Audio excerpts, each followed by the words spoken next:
So, Lone Rider here, and I just wanted to throw something out there for people.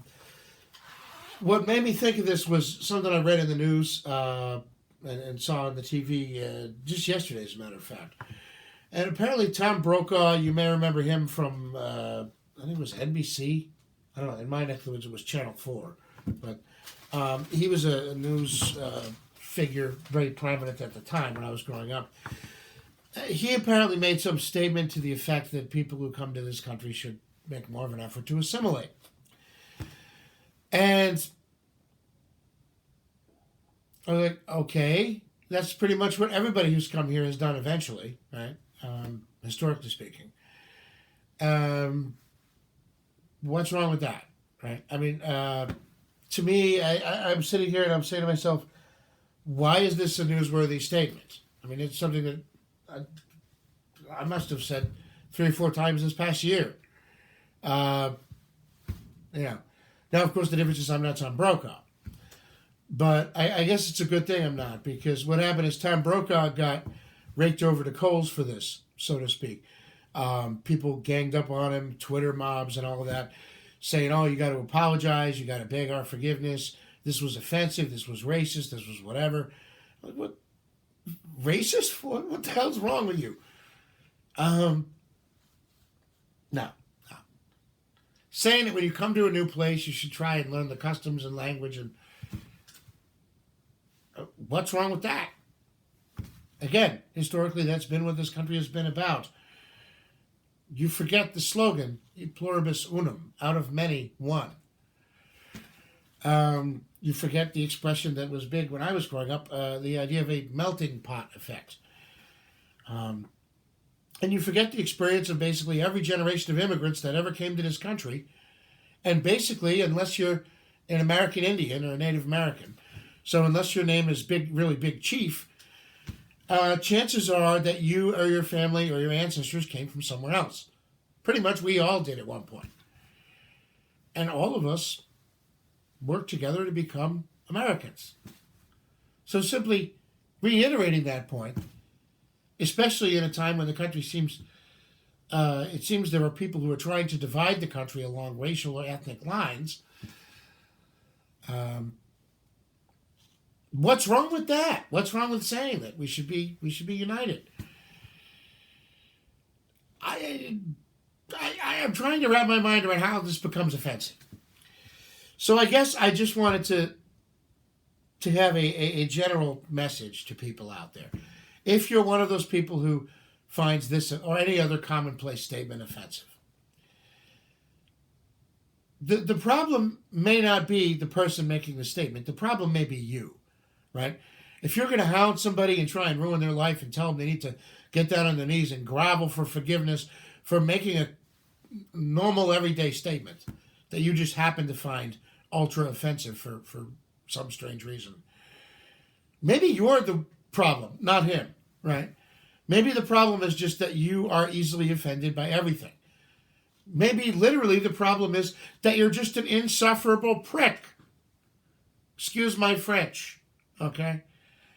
And I guess it's a good thing I'm not Tom Brokaw, because if I made a common sense statement like that, which I have in the past and probably will again, and somebody was, oh, this is a racist, horrible thing, I would say, no.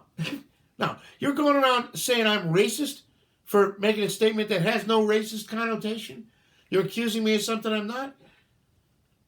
You're the jerk, right? For throwing accusations like that around.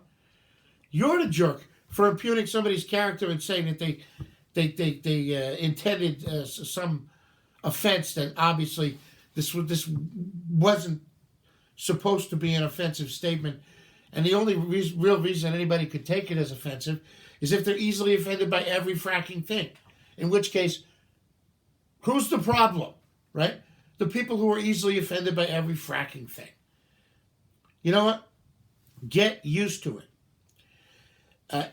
If I was Tom Brokaw and people were hounding me, rather than do what he did, which is apologize and say, I'm so sorry, please forgive me. I had no idea that I was going to hurt your feelings so badly, that this statement was going to be so problematic and troubling. Oh, woe is me. No. You know what I would have said? I would have said, grow the F up. Excuse my lingo. I would have said, you're supposed to be a grown adult.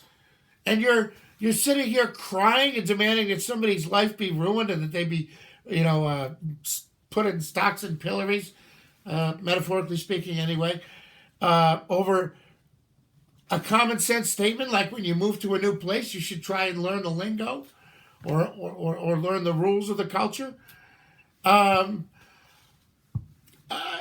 Is there anybody who, if they actually sit down and think about it, would argue that that's an offensive statement? If you think that's genuinely offensive, genuinely outrageous, genuinely racist, genuinely whatever, then you've got a problem, okay? And you're that problem. So grow up, get a spine, get some thicker skin, realize that part of living, this is a free country. Part of living in a free country is that, oh my God, how horrible. You're going to be exposed to things that you may not agree with. You have every right not to agree with them, but you have no right to tell people they can't say them. Right?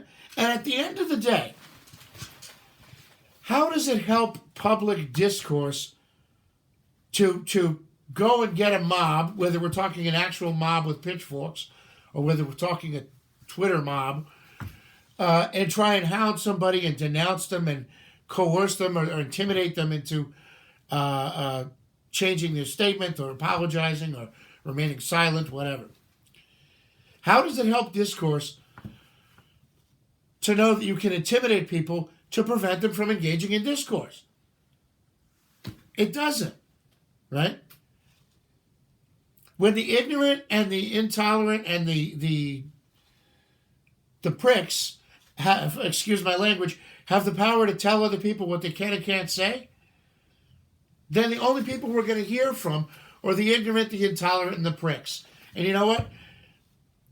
If you think the idea of assimilation is offensive, you're ignorant. You don't know your history.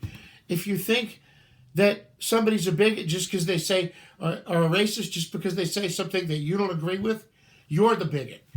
If they, if you get offended by every little thing and you're a self-righteous prick about it, then you're a self-righteous prick. And the problem isn't the other person, the problem is you. And the problem with this being the way things are going in society is, again, when the self-righteous pricks basically have the ability to intimidate other people into silence, then the self-righteous pricks are the only people we're going to hear from. And they don't really have anything valuable to say, right? Because every word under the sun is offensive to them. The self-righteous pricks' idea of an ideal society is one of two things. Either a bunch of spineless yes men who agree mindlessly with everything he says, or a bunch of deaf mutes sitting there staring at each other, neither speaking nor hearing a word, because everybody is so afraid to open their mouth in case, heaven forbid, one of those words is offensive.